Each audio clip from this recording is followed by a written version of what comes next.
National Mystery Writers Festival. Talk about a yawner. Man, nothing exciting ever happens around here. That's just the way we like it.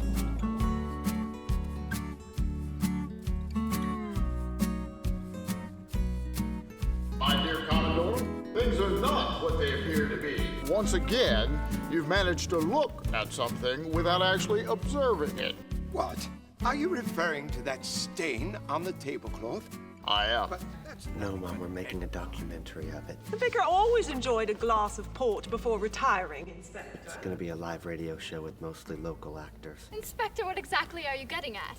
And very boring. It's very boring. I shall tell you, all of you, Captain Smith, Commodore Ozenby, Madame Vitrola, Nurse Azelet, Mrs. Faraday, Luigi, I do not believe the scarlet stain on this tablecloth is red wine. Rather, I submit to you the scarlet stain on this tablecloth is actually... Yes, Inspector. What is it, Inspector? Go on, Inspector.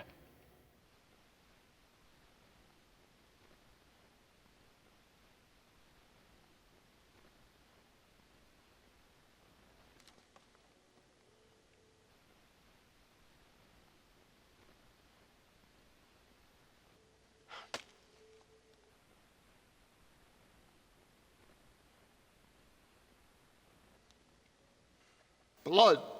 Jesus! What the hell are you pausing for?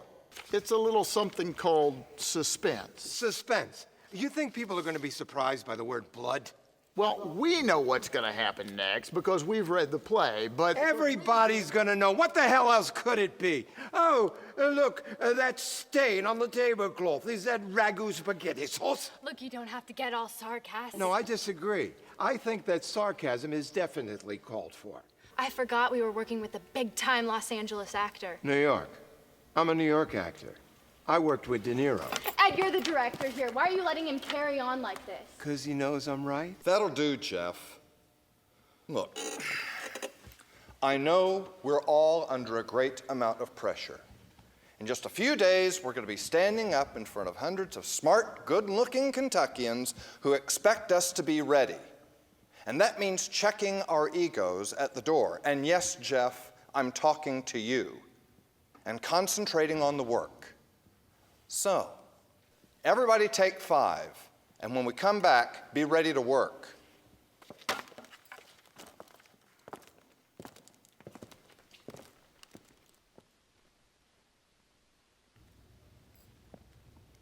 Go up. No, go down, go down.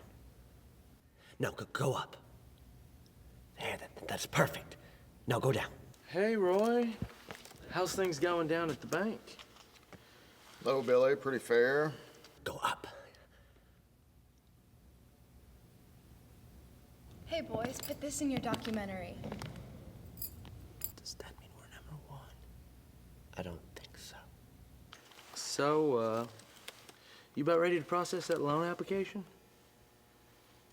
I turned you down, Billy. I'm very sorry. What? Did you see what I clipped to the form? I sure did. Here's your $10 back, Billy. That's the 5th time you've turned me down, Roy. I don't think you understand how bad I want that truck. So I'm gonna tell you, I really, really, really, really, really, really want it. You booked me on a radio show, Phil. Yeah, you booked me on a live scripted radio show in the middle of Kentucky. What year do you think it is, Phil? 1935?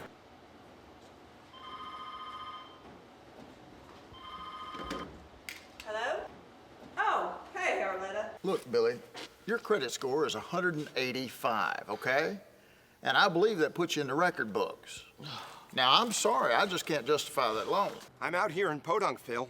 I'm working with a hairstylist, a banker, and a guy who owns a hardware store. I'm the only actor within 2,000 miles. I worked with De Niro, for Christ's sake. Hey, Roy. Your wife's on the phone. Over there? Why don't you call my cell? Roy, Hey, Roy. Trish, I've got to take this call. Is it your wife? You can do better. You have done better. Or have you forgotten about What I remember is it's over. Trish, you're just a kid. We made a big mistake. I thought you loved me. Well, you're a little smarter now, aren't you? Excuse me. Arletta, damn, sweet. I waited up till 6 a.m. for you, and you're where? Charleston, Utah. What the hell are you doing out there? Okay, let's take it from what are you driving at? Look, I've got to go. I want you to call me tonight, okay? Please, baby. I love you. I miss you. Bye.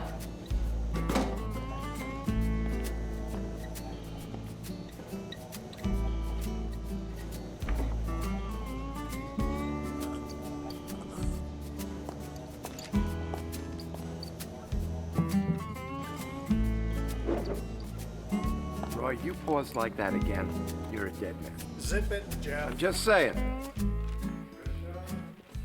Inspector, what exactly are you driving at? I shall tell you, all of you, Captain Smith, Commodore Ozenby, Madame Victrola, Nurse Azelet, Mrs. Faraday, Luigi, I do not believe the scarlet stain on this tablecloth is red wine. Rather, I submit to you that the scarlet stain on this tablecloth is actually... Yes, Inspector? What is it, Inspector? Go on, Inspector. Oh, for Christ's sake. Please, Inspector, go on. This can't be happening.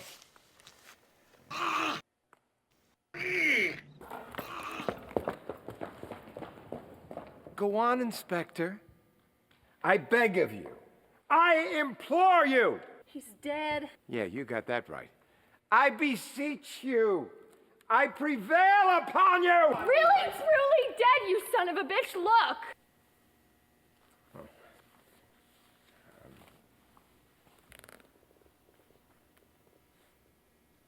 He'll be missed. 11825, code 6, 105 North Avenue, 52. Hey, Sheriff. How's your day off going? So far better than Roy's. I got the call and rushed right over. I just seen Roy in church last Sunday.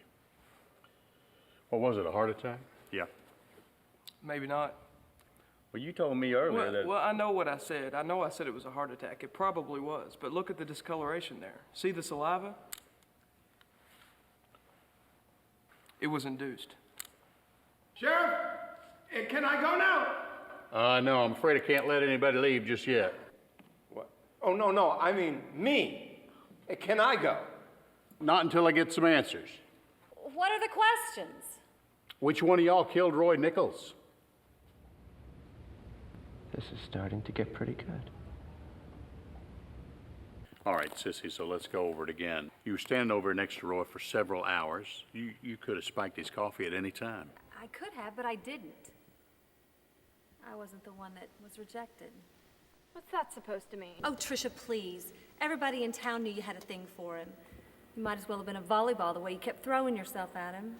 You don't shut her up, Sheriff. You're gonna have a second murder on your hands. I'm not kidding. Sissy, please. Trish, Sissy has a point. I mean, it's a small town. We've all heard the talk. The loose talk. I didn't do it, Sheriff. But ask yourself this. Who works down at Altman's drugstore and had access to all the pharmaceuticals down there and was turned down for a home loan by the victim 5 different times? She's talking about me, right? I was turned down on account of the economy. And your credit score? My score is fine. It's 185, Billy. Roy told me. You can't go lower than 220. It's just not possible. Well, it is possible that you're a whore.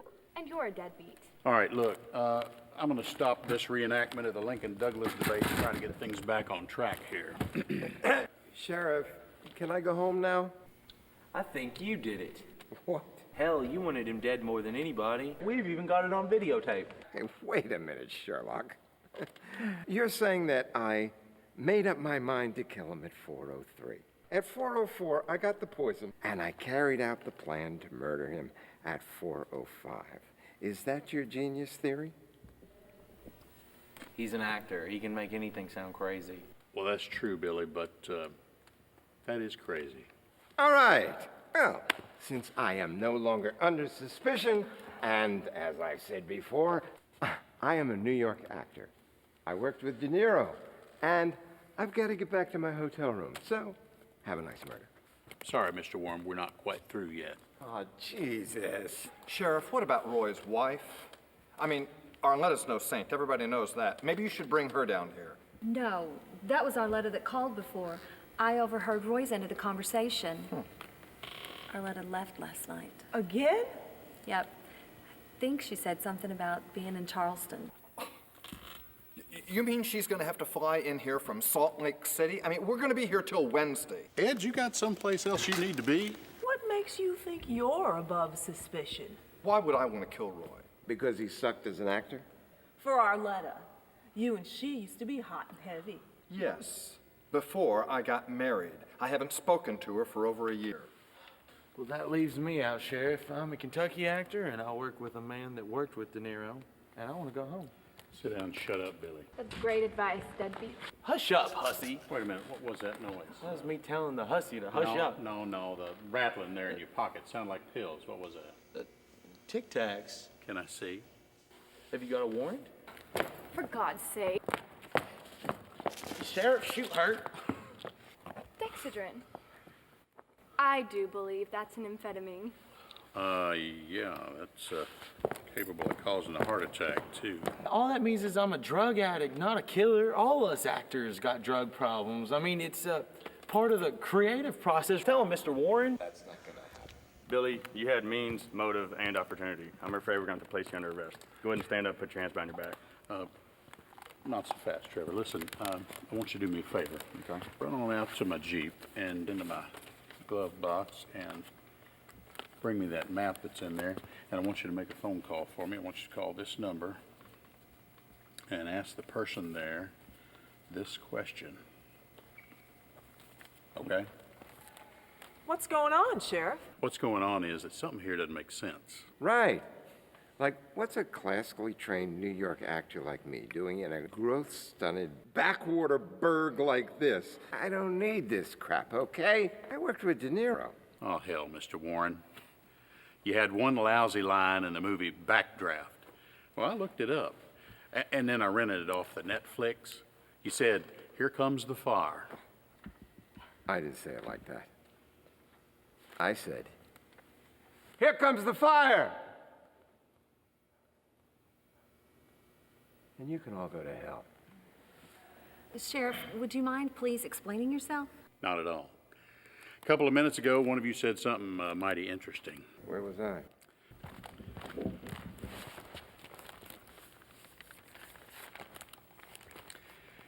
What I'm thinking is that one of you was having an affair with Roy's widow. Everybody knows Arletta gets around. She does have quite a reputation, Sheriff. Trevor, you don't have to say everything. What I'm thinking is that one of you is her accomplice. I think Arletta called Roy on the house phone over there, not on his cell, for a very good reason. To get him away from that thermos. That's right, so that one of you all had plenty of time to walk over there and spike his coffee. With poison. Yes, Billy, with poison.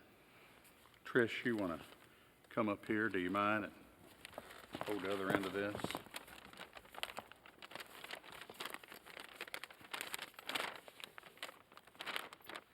Now, Sissy here said that she overheard Roy's half of Arletta's call, and she heard Arletta tell Roy that she had arrived in Charleston last night. A few minutes ago, I had Trevor here make a phone call, and we were able to confirm that Arletta did, in fact, leave for Charleston yesterday. Sheriff, I'm afraid I'm not following you. A couple of minutes ago, Ed, you said something peculiar. You wondered if Arletta would be flying out of Salt Lake City, as in Salt Lake City, Utah? Because like all of us here, you don't want to sit around waiting for her to show up. So, Edward, who said anything about Utah? That's right. All I said was Charleston. Sheriff, like I said before, so what? So look at this map here, Ed. Well, between here and Utah, there's got to be, oh hell, 5 or 6 Charlestons. Well, not even counting the one that everybody thinks about in South Carolina. And yet somehow, some way, you knew Arletta was in Utah. You see, she was providing herself with a good alibi because usually when somebody drops dead, cops take a look at the spouse first. So, how'd you know where she was, Ed? Roy told me. No way. I overheard Roy's end of the conversation, and Roy didn't know himself where she was until right before he keeled over. And I don't remember seeing you speaking to him after the call. He didn't. We were taping him. Oh, that's right. Roy didn't tell me. It was Arletta. You haven't talked to Arletta in over a year. You told us that yourself. No. Did I say Arletta? I meant one of Arletta's friends. Oh, well, which one? We'll call her up and get her down here. Take your time, Ed. Oh, come on, Sheriff. You know me. Come on, you all know me. You can't think I had anything to do with that. Sheriff, I went to high school with you. I was the third-string quarterback. You know me. He's got a point, Sheriff. No, Billy, he doesn't. He's in some serious trouble. I think I need a lawyer. Well, I don't blame you a bit. Trevor, you want to help Edward on with his bracelets? I'd love to. God, this is terrible. Tell me about it. Now we ain't got a show. We could show the documentary. I'd call it Murder in Kentucky. It's a good idea. It'll probably be the hit of the festival. But I'm warning you. Do not make my ass look big. You got it? I swear. Because if you do, there'll be hell to pay. I mean it.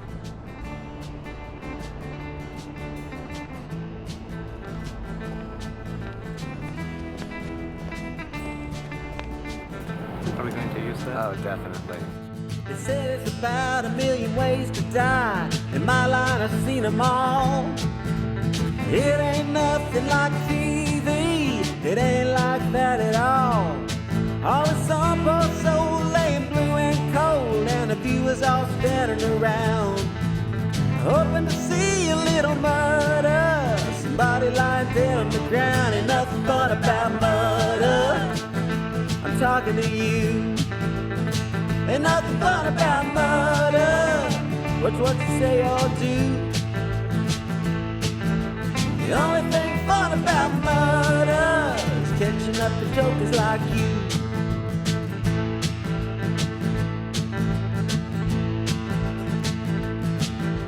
It ain't nothing like Hill Street Blues. Forget about CSI. There ain't no Columbo. Detective Monk ain't standing by. What you get is me and my smokescreen teeth and a quizzical look in my eye. I don't know much, but I figured it out. It ain't no fun to die. Ain't nothing fun about murder. I'm talking to you. Ain't nothing fun about murder. What's what you say or do? The only thing fun about murder is catching up to jokers like you.